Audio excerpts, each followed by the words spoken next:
Се враќаме на клупскиот фудбал. Репрезентации завршија. Порази од Италија, реми со Англија. И тоа е тоа. Повеќе среќа следниот пат. Кој не следи знае дека имавме една мала наградна игра. Погоди го точниот резултатот на преворот Македонија-Англија.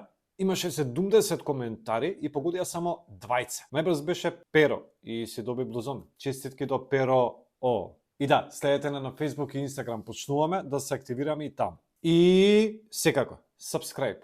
Дечки, притиснете, ништо не ве кошта вас, а на нас не значи многу. 90% од луѓето што ги гледаат видеата немаат притиснато subscribe. Ајде, клик.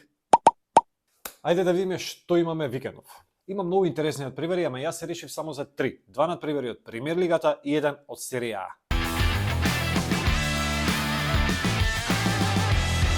Почнуваме со Англија и големото дерби во Премиер лигата. Манчестер Сити Ливерпул. Прв со втор, разлика 1 бод на табелата. Кој тепа ќе летне во облаци. Ако си играше надпреваров минатата недела, ќе кажев тепа Сити. Сега не знам.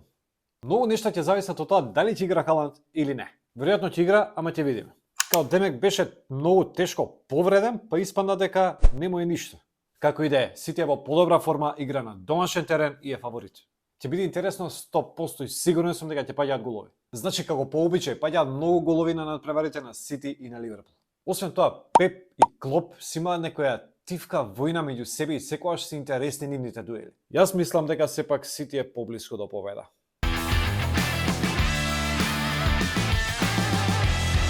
Остануваме во сабота, остануваме во Англија, ама нешто подоцна. Ньюкасл Челси. Не е некој дерби, ама ќе биде страшно интересно. Двете екипи очекуваа многу подобра сезона, а ова особено важи за Челси. Но Челси е 10 на табелата, а Ньюкасл е 7. И то Челси не игра во Европа, значи има предност во однос на конкурентите. Ньюкасл после овој надпревар патува во Франција, кај ПСЖ. И треба да мисли на тој меч. Челси после овој надпревар има недела дена одмор и не треба да мисли на ништо. Сега, Челси покажа малце живост на изминатите 2 надпревари. Победа со Тотенхем 1-4 и реми со Сити 4-4.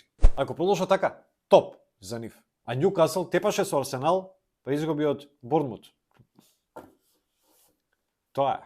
Не знам кој ќе тепа, ама знам дека ќе биде јако. Следете.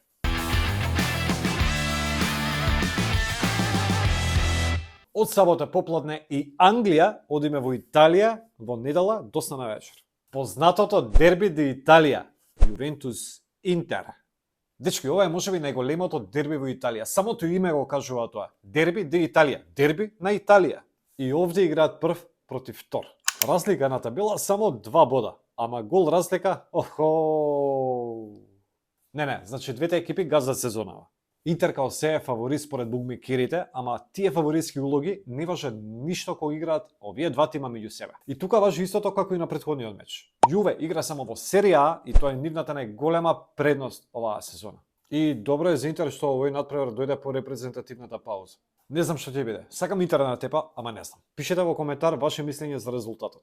И пишете ваше мислење и за другите надпревари. Следете на YouTube, Instagram и Facebook и чекайте нешто ново од BMG Network. Убав викенд! Чао!